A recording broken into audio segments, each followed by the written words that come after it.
Have you ever sat in your favorite chair, surrounded by silence, and realized it's just you now? No footsteps coming down the hallway.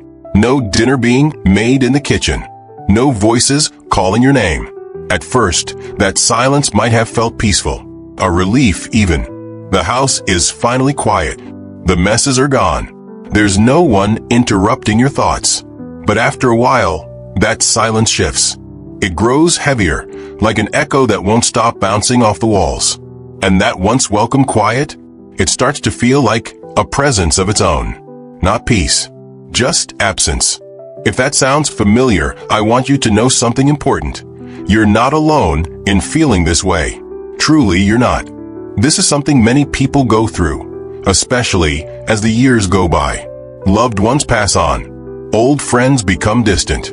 Children grow up and build their own lives. And the house that once buzzed with activity now feels too big for your footsteps. Too still, too quiet. And yet, here you are, still breathing, still present, still holding memories, stories, feelings that matter. Let me tell you something many people don't say out loud. Loneliness isn't always about being physically alone. It's about feeling disconnected from others, from your routines, from your purpose, sometimes even from yourself. But being alone does not have to mean being lonely. In fact, this chapter of your life can be one of the richest, most soulful, most powerful chapters yet. Not because everything outside changes, but because you start making small, intentional shifts that bring you back to life in gentle, nourishing ways. Let's start with something small but foundational, creating structure. When you're younger, your life tends to be shaped by obligations. Work, school pickups, family dinners, endless appointments. Someone always needs something. But when you're on your own, those routines vanish. No one's ringing the doorbell. No one's asking you to be anywhere at 9 a.m. At first, that freedom might feel luxurious. But over time, the lack of structure can slowly chip away at your energy, your focus, even your sense of purpose. You wake up at a different time every day. Meals become snacks grabbed on the go or skipped altogether. Days blur into one another, and sometimes you pause and wonder, did I go outside yesterday? Did I talk to anyone? You lose track of time, and with it, you start to lose track of yourself. That's why one of the most healing things you can do is to give your day a rhythm again. It doesn't need to be strict or overwhelming, just a light framework. Start by waking up at the same time every morning. Make your bed. Have a little ritual that's just yours. Maybe it's sipping tea by the window while the sun rises, or watering your plants while the world is still quiet. Add one or two things to look forward to in your day. Maybe it's a phone call, a walk, a new recipe to try. These little anchors help the day feel grounded. And when your day has a sense of rhythm, your spirit does too. Now, let's talk about the space around you, your home. When you live alone, your home becomes a reflection of how you feel inside. And over time, it's easy to stop noticing the things that slowly pile up. The chair no one sits in anymore, the dusty shelves, the boxes that haven't been touched in years. A once bright space starts to dim, quietly echoing back a feeling of what's the point. But here's the truth. Your surroundings affect your spirit more than you might realize. And the good news? You don't have to overhaul everything at once. Start small. Clear off just one table. Let the sunlight in through the curtains. Add a splash of color somewhere, a pillow, a picture, a cozy throw. Play music you used to love. Frame a photo that makes you smile. Light a candle that smells like cinnamon or lavender. These little touches breathe life back into your space. And when your space feels more alive, you will too. Think of it like this. Your home should feel like a place that supports you, that wraps around you like a warm blanket, not a place you're simply passing time in. And every small improvement you make sends a message to your heart. I still care about myself. I still deserve comfort and beauty. And while we're on the subject of daily energy, let's move on to something vital. Movement. Now, I'm not going to tell you to hit the gym or start jogging 5 miles a day. That's not what this is about. This is about honoring the fact that your body still craves motion, even when no one's watching. Especially when no one's watching. It's so easy to settle into the chair and stay there. You sit to watch the news. You sit to eat. You sit to think. And before you know it, the hours have passed and your body has barely moved. But movement isn't just about muscles or joints. It's about life. It wakes up your mood. It shakes off the mental fog. It reminds your heart that you're still here, still capable, still you. So tomorrow morning, before you even get out of bed, stretch a little. Wiggle your toes. Reach your arms up to the ceiling. Let your body feel itself again. Maybe walk to the end of your driveway. Maybe play your favorite old song and sway a little in the kitchen. It doesn't have to be grand. It just has to be something. You still have strength inside you. You may just need to remind your muscles they haven't been forgotten. And now, let's touch on something even deeper, connection. When you're alone, it's easy to convince yourself that nobody's thinking of you, that the world is too busy, that you've been left behind. But here's the thing about connection. It doesn't happen by waiting. It happens by reaching. Yes, even when it feels uncomfortable. Maybe you haven't called your cousin in months. Maybe that friend from church moved away and you lost touch. Maybe you see the same cashier every week, but never say more than a polite hello. What if you started there? Called that friend. Wrote a quick note to your neighbor. Said, "How are you really doing?" to the cashier, and meant it. There are people out there who feel just like you do, hoping someone will remember them. Someone will reach out. Be that someone. Let it be you. Because your voice still matters. Your presence still means something. And when you take that first step, something unexpected might happen. You'll feel more alive, more seen, more connected to the world again. And if the thought of picking up the phone or sending a message feels too big, then start smaller. Smile at someone. Compliment a stranger. Say good morning when you pass someone on your walk. These little acts, they matter more than you know. And often, they open the door to more. You're not too old to make new friends. You're not too late to rekindle old ones. And if no one's called you lately, it might not be because they don't care. It might be because they don't know how much you'd love to hear from them. So tell them. Let them in. Take that step. It could lead somewhere beautiful. Sometimes the hardest part of being alone isn't the silence. It's the feeling of being invisible. Like the world has moved on while you've stayed still. Like life is happening for everyone else, but somehow skipped over you. That feeling, it can weigh heavy. But let me tell you something simple and true. You're still here. Still breathing. And that means your story isn't over yet. Even when there's no one around to ask how your day went, your own heart still wants to speak. One of the most healing things you can do in solitude is this. Express yourself.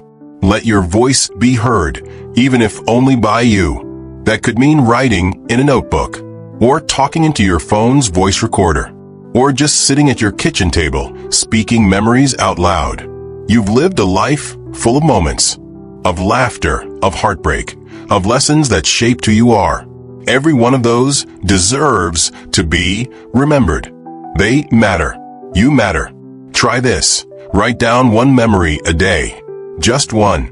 It doesn't have to be profound. Maybe it's the smell of your mother's cooking. The first time you danced under the stars. The sound of your child's laughter when they were small. These stories are your treasures. Someday, someone may read them and feel less alone because of what you shared. But even if no one else ever reads them, write them for you. Because when you speak your truth, when you give shape to the invisible feelings, you begin to reconnect with yourself. You remind your soul that it's still alive, still feeling, still full of light. And speaking of voices, let's talk about the one inside your head, the one you carry with you every single day.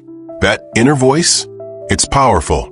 And when we're alone, it's often the loudest voice in the room. The trouble is, for many of us, that voice turns harsh.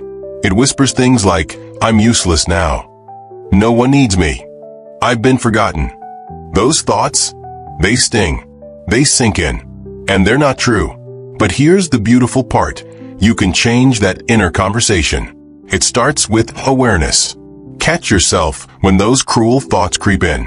Don't scold yourself, just notice them. And gently, lovingly, replace them. Say to yourself, "I am still here. I still matter. Today, I will do one thing to nourish myself. Your mind listens. Your heart responds. Self-kindness isn't fluff. It's not some empty phrase. It's fuel. It's what gives you the strength to stand up on those heavy days. To try again. To soften the sharp edges of grief and weariness. Treat yourself the way you'd treat someone you love, with grace, patience, and compassion. Now, I want to offer you something powerful. A simple truth that many overlook. Caring for something outside of yourself can bring your heart back to life. I'm not talking about grand gestures. I'm talking about small acts that create connection, that invite you back into the flow of life. Maybe it's a houseplant that needs watering every morning, or a neighbor who'd appreciate a warm meal or a kind word. Maybe it's feeding the birds, or brushing a cat who waits quietly by the window. Whatever it is, when you give care, even to something small, you're reminded that you still have value. You still have something to offer. There's something grounding about being responsible for even the smallest life. Watching a flower bloom because you tended to it. Hearing a dog sigh in contentment because you showed up. These tiny interactions ripple through the stillness. They bring meaning to your hours. They say you are needed. Even if no one says it out loud, you are. And now, let's shift into something you might not expect, but that your spirit absolutely needs. Creativity. When we're alone, our minds often run in circles. We replay worries. We dwell on the past. We ruminate. But creativity, whatever form it takes, interrupts that cycle. It opens a window. It lets light in. You don't have to be a painter or a poet. You don't need talent or training. What you need is curiosity, the willingness to try. Maybe you knit, or write a silly poem. Maybe you bake something from scratch, or arrange flowers in a way that feels joyful. Make something with your hands, with your time, with your spirit. When you create, you take the invisible and make it real. You give your emotions a place to go. You turn pain into color. You turn silence into music. You turn a lonely afternoon into a moment of beauty. And when you look at what you've made, something inside you whispers, I'm still here. I'm still alive. But there's one thing we often forget in the quiet seasons of life, laughter. We stop laughing, not because there's nothing funny in the world, but because we stop looking for it. We tell ourselves, this isn't the time to laugh. Or what's there to laugh about? But laughter is more than amusement, it's medicine. It softens what feels hard. It loosens the tightness in your chest. It brings oxygen to your soul. So watch that silly old comedy you used to love. Call your cousin who always makes you giggle. Read a funny book or dance awkwardly to a song that reminds you of younger days. Let yourself laugh, not because everything is perfect, but because joy deserves space too. Even now, especially now, you deserve moments of lightness. Even if your days feel heavy, even if the world around you feels like it's changed beyond recognition, you have earned joy. You are allowed to smile. You're allowed to have a day where nothing goes wrong and you just feel good, for no reason other than being alive. And in those moments, those precious flashes of peace or happiness or creativity, something begins to shift inside you. You begin to remember that this chapter, however quiet or solitary, is still a chapter, still yours, still full of potential and meaning. You start to realize that being alone doesn't mean you've been left behind. Sometimes it's an invitation to return home to yourself, to your values, to the rhythm of your own heartbeat. But let's be honest, not every moment feels peaceful, does it? Even when you've done the journaling, added structure, reached out, and tried to stay hopeful, there are still days when it hits you. A wave of sadness, sometimes out of nowhere. A song on the radio. The smell of something cooking. A photo in a drawer you didn't mean to open. And suddenly it's all there. The person who's gone. The life you once lived. The chapter that closed too soon. This is grief. Not just the grief of losing someone, but the grief of change. Of time passing. Of being left with the silence that follows. And I want you to know something important. It's okay to let that wave wash over you. You don't have to be strong all the time. You don't have to hold it in. You've earned the right to cry when you need to. You've earned the right to miss them, to miss what was. That's not weakness. That's love. That's memory. That's your humanity. But when the tears finally slow down, and they will, do one small thing to remind yourself that you're still living. It doesn't have to be big. Take a slow walk. Light a candle and let it flicker in honor of the person you miss. Whisper their name with love instead of pain. Let the memory warm you, not freeze you. Because grief may be a visitor in your life now. And maybe it never leaves completely. But it doesn't get to be the only thing in the room. Make space for joy too. Let peace sit beside your sorrow. Let hope curl up next to your sadness. Life isn't either slash or it's both. And you are allowed to hold all of it. And sometimes, one of the best ways to invite light back into your life is by giving it away. I know that might sound strange. You might be thinking, what could I possibly have to give now? But here's the truth. Even now, even on your hardest days, you still have something deeply valuable to offer. You've lived. You've seen things. You've endured. That experience, that patience, that gentle wisdom, it's needed more than ever in the world. There are children who would light up at the sound of your voice reading them a story. There are neighbors who could use a warm meal, a handwritten note, a little kindness. Maybe there's a community garden that needs tending, a senior center that welcomes volunteers. Maybe there's someone 2 houses down who's struggling and would never ask for help unless someone noticed. You can be that someone. The truth is, giving doesn't empty us, it fills us. It bridges the gap between our own loneliness and someone else's need. It reminds us of our value, our place, our purpose. You are not done. You are not retired from life. You are still in it, still capable of kindness, of service, of love. And the moment you reach out with something to give, your world gets a little bigger again. But just as you give to others, please remember this. Don't be afraid to ask for help when you need it. We've been taught that strength means doing everything ourselves. That it's noble to be independent. And yes, you've probably been strong for a long time. For your family, for your community, for your friends.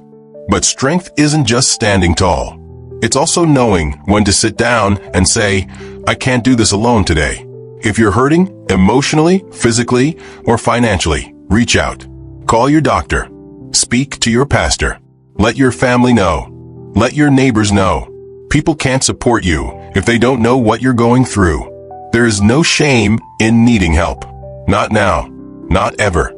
In fact, asking for support is one of the most courageous things you can do. It allows you to rest, to heal, to begin again.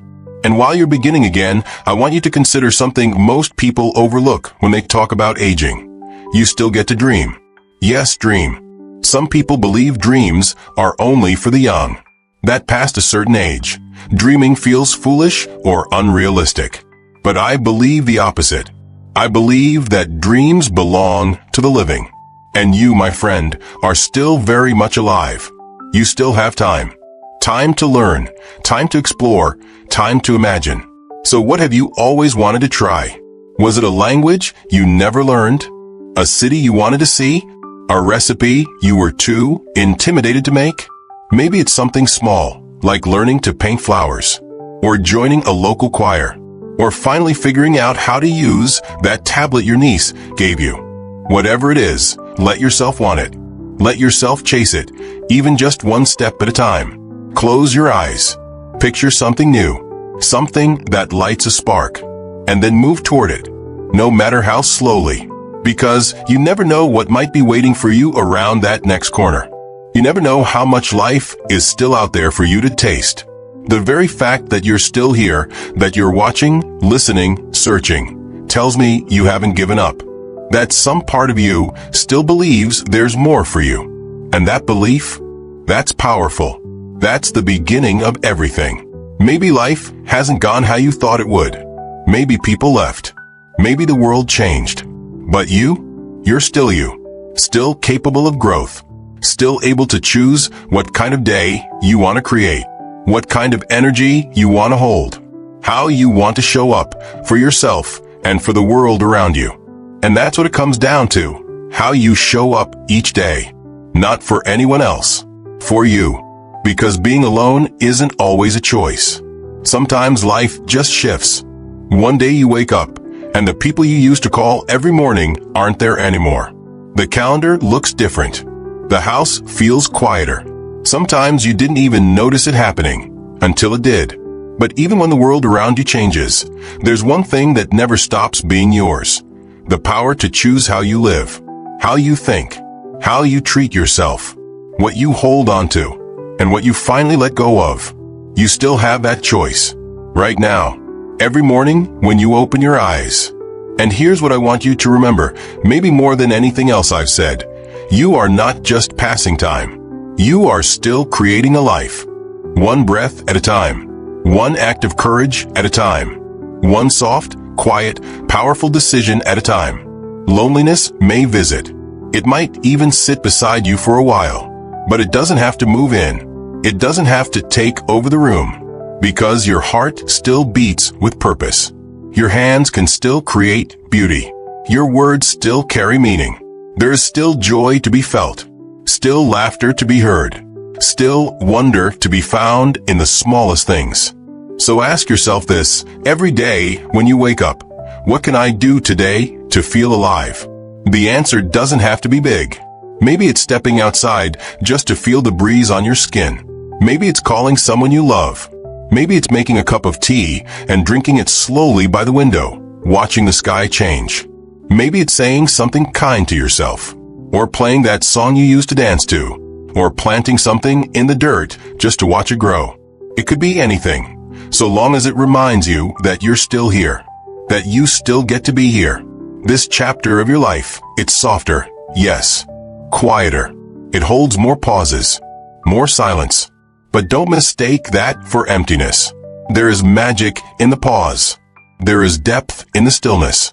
There is peace waiting to be rediscovered. Peace that comes not from what surrounds you, but from what rises within you. So give yourself that gift. Choose to live this season fully, not just drift through it. Choose to love yourself as fiercely as you once loved others. Choose to explore the corners of your soul that maybe you never had time for before. Choose curiosity. Choose grace. Choose joy again and again and again. And if anything in this message has spoken to your heart, if you felt even the smallest flicker of comfort or encouragement from these words, I want you to do one more thing. Share it. Tell us, right here in the comments, one small thing you're going to do just for you this week. It doesn't have to be perfect. It just has to be yours. And if this message helped you feel a little less alone, give this video a like. It helps more people, just like you, find their way to this space. A space for truth and warmth and hope. And don't forget to subscribe to Strong Elderly Life. We're here every week with honest, uplifting, soulful conversations. Because no matter where you are or how alone you feel, you're not walking this road by yourself anymore. We're walking it with you. Here's to your courage. Here's to your tenderness. Here's to your life, right here, right now, exactly as you are. You've got this, and we believe in you.